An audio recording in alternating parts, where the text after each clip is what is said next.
Welcome to the Three Martini Lunch. Grab a stool next to Greg Columbus of Radio America and Jim Garrity of National Review. Three Martinis coming up. Really glad you're with us for the Wednesday edition of the Three Martini Lunch, and a reminder that you can subscribe to the Three Martini Lunch. We'd love to have you do that at your favorite podcast platform. Also subscribe at YouTube. Got a lot of great reels there, and soon even more video coming there. But full slate today. We will be talking about crazy lefties not facing charges, because crazy lefties are the ones deciding who faces charges in some of these places. We'll also take a closer look at the guy that seems like a Bond villain over at the World Economic Forum, finally stepping down. And now I think we know why. And in just a moment, we'll be talking about Liz Warren flailing badly as she talks about Joe Biden's condition. But Jim, as diehard fans, we got a crystal clear moment from the Trump administration yesterday as HHS Secretary Robert F. Kennedy Jr. and FDA Commissioner Marty Makary announced that they're basically phasing out, or they want to phase out artificial food dyes, especially petroleum-based food dyes, which of course reminded us of this moment from Die Hard after John McClane bit into an old Twinkie and wondered what in the heck was in these things. What do they put in these things anyway? Sugar-enriched flour, partially hydrogenated vegetable oil, polysorbate 60, and yellow dye number 5. Just everything a growing boy needs. Jim, it always comes back to Die Hard. It does, unless it's Ghostbusters, in which case, tell them about the Twinkie. I believe I've recently encountered a really fascinating fan theory that Al Powell, who we love from Die Hard and from a very short appearance in Die Hard 2, he doesn't appear in the subsequent movies. I think one of the reasons the subsequent movies weren't quite as enjoyable. An interesting fan theory that Al Powell remained haunted by his accidental killing of a kid in his, before we encounter him in the first movie. He seems okay in that second movie. He's, pulled his gun. He's been the hero. He's saved John McClane's life. But the idea is that somehow it still haunted him. He just wanted to start his life over. He wanted to do something new and different with his life. So he moved to Chicago. He started a family. But he remained in police work. That's how he ended up on Family Matters. He's got a new name, but it's the same guy. He certainly looks the same. He's in the same profession. And then there's this strange question. Why is he always being bedeviled by Steve Urkel? Well, one idea is that this is just a continuation of the Die Hard story. Another even more darker and more disturbing fan theory is that Steve Urkel, because he always seems to be in this different reality, he's able to transform himself. He's making these crazy sci-fi inventions that don't really fit in the traditional, 80s to 90s family sitcom. The interesting dark theory that Steve Urkel is the ghost of the kid he killed. This is all happening in Al Powell's mind, and he's still haunted by what he did. I don't know if that's the case. I'd love to see it. I'm the one who loves to draw these kinds of connections between programs. And, think about it. The dad on Family Matters did seem quite a bit like Al Powell. If he just one point, if he'd referred, after that thing in LA or something like that, we would have understood that, okay, this was a guy trying to get a fresh start in life. Hey, I'll buy it. Yeah. And for those who know, he's in Die Hard 2 far less than he is in the original Die Hard. But we do see several Twinkies on his desk in Die Hard 2. Right. So that aspect hasn't changed. I remember when something, I don't know if Hostess was going bankrupt or something, and you're supposed to go out and grab your last box of Twinkies, and then somehow they came back. But we'll see if they can survive this from the FDA and HHS. Today's podcast is sponsored by BetterHelp. And if you need therapy after listening to Jim's theory on what happened to Al Powell, or if Al Powell needs the therapy, BetterHelp is definitely the way to go. But therapy, seriously, can be expensive. And it can cost anywhere from $100 to $250 per session. And that adds up fast. But with BetterHelp Online Therapy, you can save, on average, up to 50% per session. With more than 30,000 therapists, BetterHelp is the world's largest online therapy platform, and it's served more than 5 million people all around the world. And it's convenient. You can join a session with the click of a button, helping you fit therapy into your busy life. And you can switch therapists at any time. How's this year going for you? Is this the year that you need a little extra help getting to those goals professionally, sorting out some difficult personal relationships? Give BetterHelp a look. Your well-being is worth it. Visit BetterHelp.com/3ML to get 10% off your first month. That's BetterHelp, HELP.com/3ML.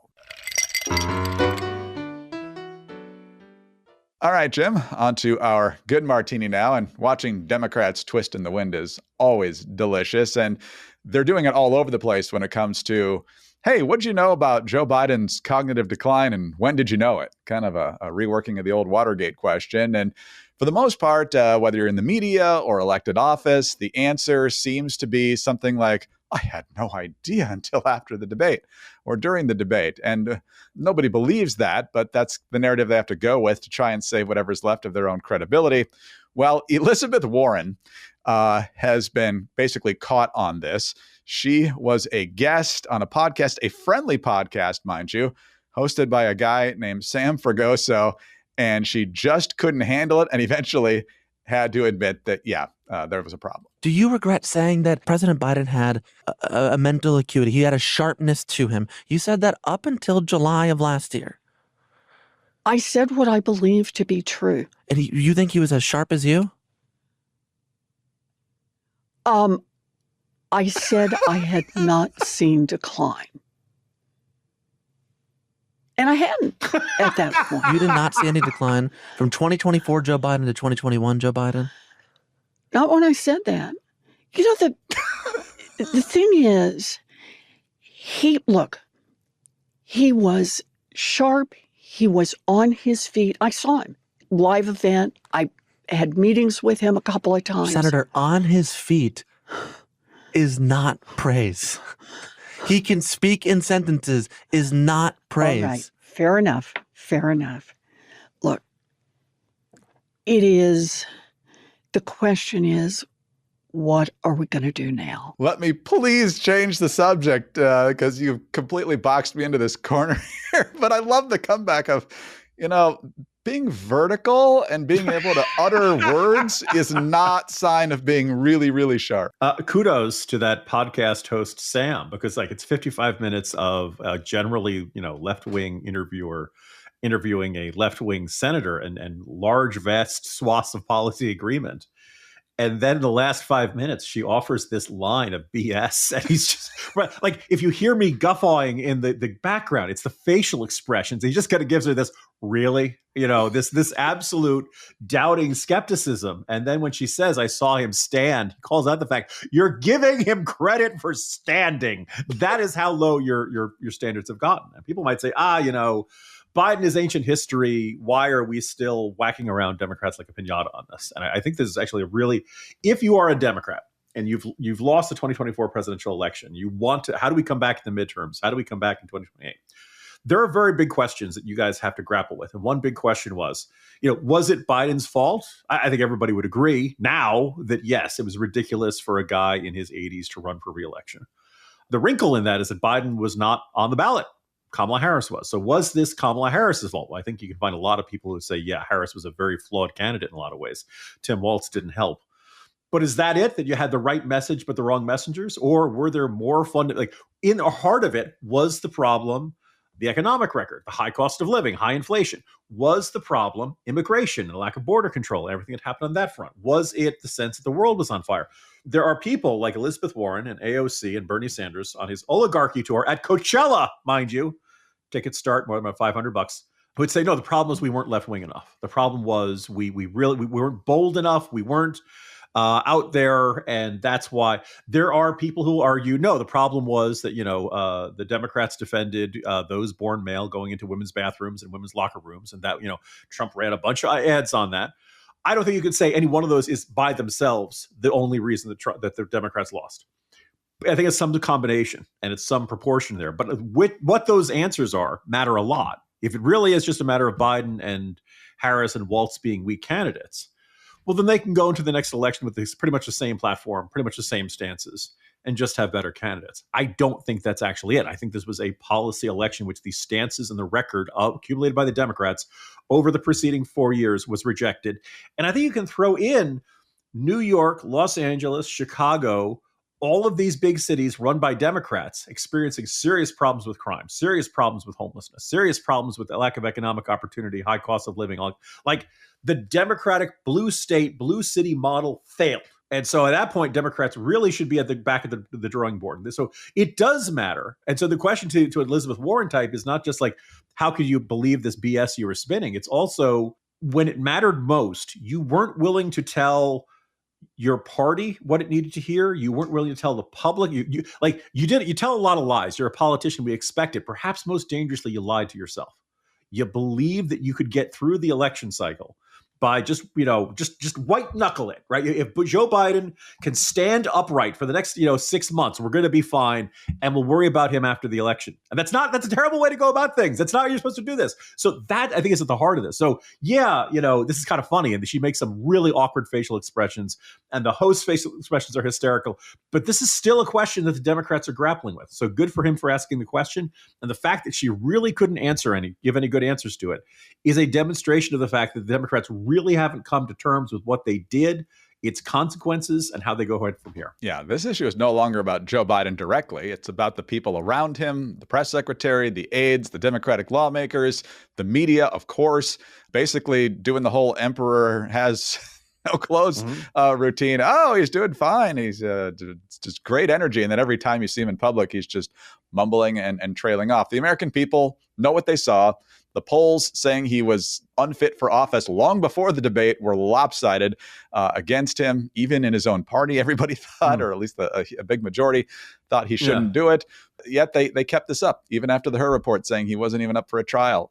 They just kept the narrative going because they couldn't stop. And your credibility is in the dumper now for the media, for the Democrats, and elsewhere. And also, I just got to point out, I love this. I love seeing this in interviews. It just cracks me up every time, where the person being interviewed is caught in their lie. And then there's the dramatic pause where you see the wheels really spinning fast, like, somebody in a cartoon where their feet are going, but they haven't moved yet. And then they go, well, look, which means I'm officially changing the subject. You win. Yes, yeah. Let me try and distract you with this shiny object over here. But obviously it didn't work. So Elizabeth Warren, thank you. Thank you for a good laugh. We don't thank you for much, but that was really funny. Greg, we're not looking for the past. We're looking to the future. This is a perfect example of why you need ground news, because they'll tell you how different people are covering different news. And Joe Biden was a perfect example of that over time. That some people saying, obviously, on the right, that, Joe Biden looks like he's slipping badly. The left, CBS was doing it. Other outfits were doing it, saying, no, those are deep fakes that show him trailing off at a summit, not even knowing what's happening. Well, like we've talked about with the coverage of Chris Van Hollen's visit to El Salvador, one saying he's standing up to tyrants and the others that he's excusing gang members. You need to know the swath of what the mainstream media is covering so you can know for yourself.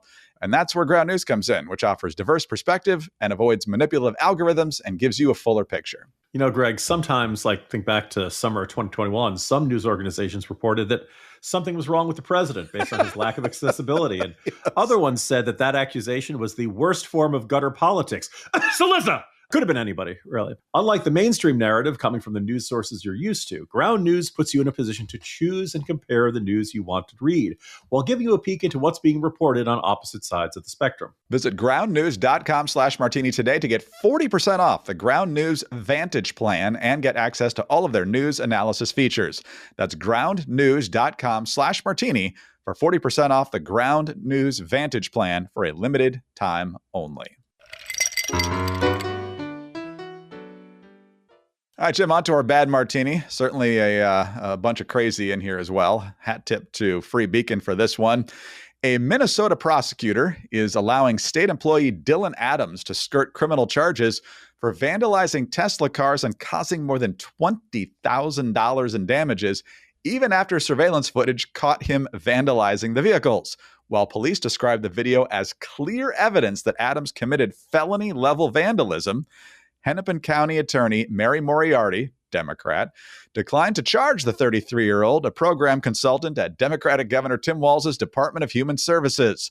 Surveillance footage showed Adams keying 6 parked Teslas and stripping their paint, just weeks after Walz himself mocked the electric car company, saying that watching Tesla stock fall gave him a, quote, little boost during the day.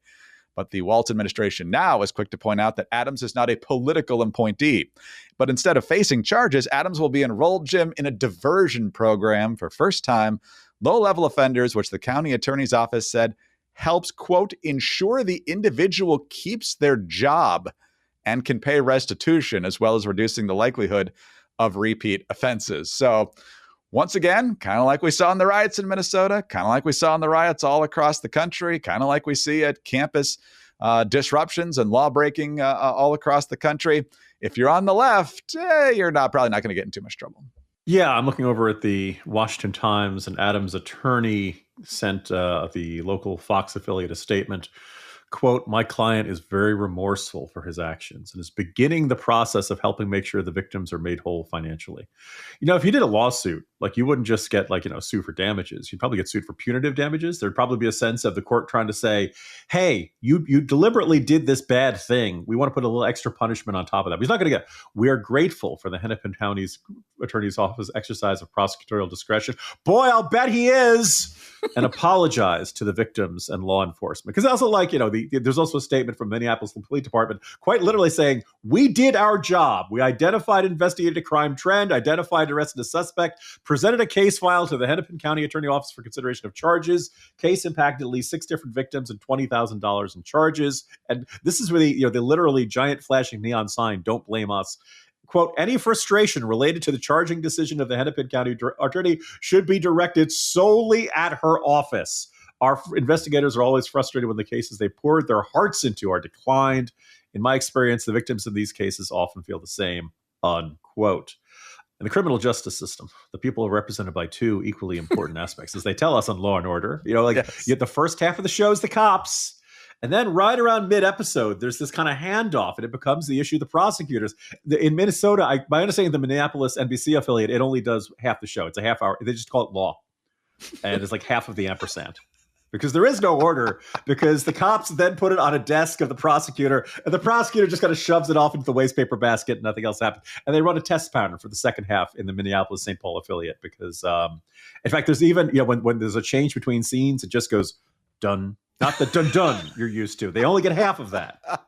Because in Minneapolis, they only do half the job. And we see this all over the country with these Soros-backed prosecutors. You got Bragg in New York City letting violent criminals walk free. We had one prosecutor, recalled in San Francisco. They tried to do it in LA, but they didn't get their signatures in order properly. And just all around the country, people are sick, especially the police, especially the residents too, that bad people don't pay consequences way too often. And Minneapolis has become one of these areas, especially with Walz as governor and a deeply Democratic county. I mean, any area that reelects Ilhan Omar year after year is not going to be one that's probably lurching towards law and order. But people are going to get sick of it. And unfortunately, they move, which means that the lefties make up a higher percentage of the residents, and it just keeps going on. It's a bit of a cliche, Greg, but one last point. Let's do the old experiment. Let's imagine that a staffer of the fervid right-winger Norm Coleman, or that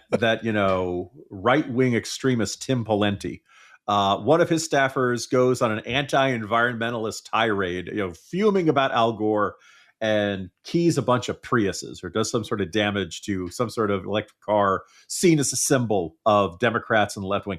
Do you think there's any scenario in which the Minneapolis prosecutor is like, yeah, we're just going to let the person off. Just pay back the damages. No harm, no foul. It's a first time offense. You're a good person. We understand your passions ran away. It's just unthinkable. And that's, how you end up with highly politicized law enforcement in these big cities. Yeah, absolutely disgusting. Not surprising, though, given not only Walz, but also just the way things happen in big cities now, many of them anyway, like Minneapolis. It's only going to get worse the more bad people don't pay consequences for their bad deeds. Well, if you're running a business, be careful if you're in Minneapolis, first of all, but also, that every time you miss a call, you're leaving money on the table. And when every customer conversation matters, you need a phone system that keeps up and helps you stay connected. That's why you need OpenPhone. OpenPhone is the #1 business phone system that streamlines and scales your customer communications. It works through an app on your phone or computer, so you no longer have to carry around 2 phones or use a landline. With OpenPhone, your team can share one number and collaborate on customer calls and texts like a shared inbox. That way, any teammate can pick up right where the last person left off, keeping response times faster than ever. And with AI-powered call transcripts and summaries, you'll be able to automate your follow-ups, ensuring you'll never miss a customer interaction ever again. OpenPhone is offering 3 Martini Lunch listeners 20% off your first 6 months at openphone.com/3ml. That's OPENPHONE.com/3ml. And if you have existing numbers with another service, OpenPhone will port them over at no extra charge. Keep those numbers. OpenPhone, no missed calls, no missed customers. All right, Jim, on to our crazy martini now, and to a piece you wrote over at the corner at National Review Online. We heard the news over the last couple of days that Klaus Schwab, the head of the World Economic Forum that gathers in Davos every year and lectures us after they've all flown in on their private jets about climate change and sustainability. And they like to talk about things like, oh, soon you will actually own nothing, but you will love it.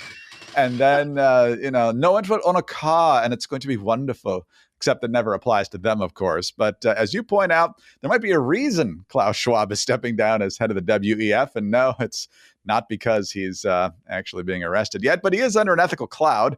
The Wall Street Journal reporting that Schwab is under investigation by the WEF after a new whistleblower letter alleged financial and ethical misconduct by him and his wife. The anonymous letter was sent last week to the forum's board and raised concerns about the forum's governance and workplace culture, including allegations that the Schwab family mixed their personal affairs with the forum's resources without proper oversight. It includes allegations that Schwab asked junior employees to withdraw thousands of dollars from ATMs on his behalf and used forum funds to pay for private in-room massages at hotels. It's also alleged that his wife, Hilda, a former forum employee, scheduled token forum-funded meetings in order to justify luxury holiday travel at the group's expense. Also, Schwab in recent days argued against an investigation, telling board members that he denied the unsubstantiated allegations and that he would challenge them in a lawsuit. Also alleged is that he made use of a luxury property purchased before the pandemic by the World Economic Forum. It's a sprawling house built in the 1950s, and basically they took it over so they could live in the lap of luxury during the lockdown, but everybody else, of course, was stuck. So, Jim, shocking that these billionaires who love to lecture the rest of us don't live by their own rules. First, Herr Crumbus, I will point out that I will be doing the entirety of this segment in a German accent. And I will point out that if the next Dangerous Click novel featured a billionaire German industrialist who wanted both private organizations and all of the world's governments to work together, is one organization to bring people to their knees and make them live as we see right. People would tell me, Herr Garrity, that's a bit of a cliche of German villains. James Bond did this many, many times. And I will now switch out for anybody getting annoyed by this. But I just want to observe that, like, everything Klaus Schwab ever did in all of his World Economic Forum appearances, not only could you picture him telling Mr. Bond, no, I expect you to die. Greg, I don't know about you. I'm going to date ourselves for our audience. I just saw him with an iron fist and a cat and saying, I'll get you next time, Gadget. He just looked and sounded like this cliche of this power mad billionaire who was going to make everybody do things. And so now you're telling me this powerful industrialist wants the private sector and public sector to march in lockstep and ensure that everybody is living the environmentally fastidious way that he wants. Wait, you're telling me he thinks he acted like he was entitled to use this institution's resources for his personal benefit? That just seems so unlike the guy. You know, he just gave off this totally semi-seriously on Twitter. I did point out that there is a defense of what he's saying and doing, because, you know, look, the accusation is that he's taking these resources for the organization and using them for his own enjoyment. And I think, Greg, even critics like you and I would concede Klaus Schwab looks like he's never enjoyed anything in his life. Every single one of them, it looks like his favorite cat has died in every picture you've ever seen of this guy. He never is smiling. So look, I don't know what will come of this. It certainly sounds like the organization is taking this seriously. He's 87. He was already on the way out. But as I kind of was observing, sometimes you hear about a scandal and it's just the last person you expect. And then sometimes it's exactly the person you expect. From the moment you laid eyes on it, you're like, there, him, that's the bad guy. That is it's like the opening scenes of a whodunit, and one character just seemed, you're like, that's way too big an actor for that small a part. He's going to have a big scene at the end where he confesses to the crime. Klaus Schwab did it. That's it. So I'm honestly a little bit mad that I can't name a villain Klaus Schwab because it's just such a perfect name. How did he not have the last name Gruber? So close. Well, maybe he was inspired by Patrice Cullors ripping off Black Lives Matter and buying all those houses out on the West Coast. One last detail to give you the kind of utter obscure pop culture stuff that only you get on this political podcast. So one of my other film obsessions, more on the home front, is The Sound of Music. Everyone knows Ralph, the little telegram delivering guy who becomes a Nazi. Do you know what Ralph's last name? Gruber. Is it really? Yes, in the script, his name is Gruber. So I like to think of him as Hans and Simon's father, that he somehow escapes. He does, and then he raises his kids in East Germany, and bad things happen. So exactly. Well, you think about that. He's 17 going on 18, right? He's 17 going on 18. So that puts him, that's right around the Anschluss. So he's probably born about 1920. He has kids right around 30. That totally checks out. Out. Yeah. So he ended up being Hans, Simon, and Jonathan. Yes, exactly. Right. It was a heist. There's gold in the U.S. healthcare system, and he's taking it all out. So. Jim, have a great day. We'll see you tomorrow. See you tomorrow, Greg. Jim Garrity, National Review. I'm Greg Corombos of Radio America. Thanks so much for being with us today.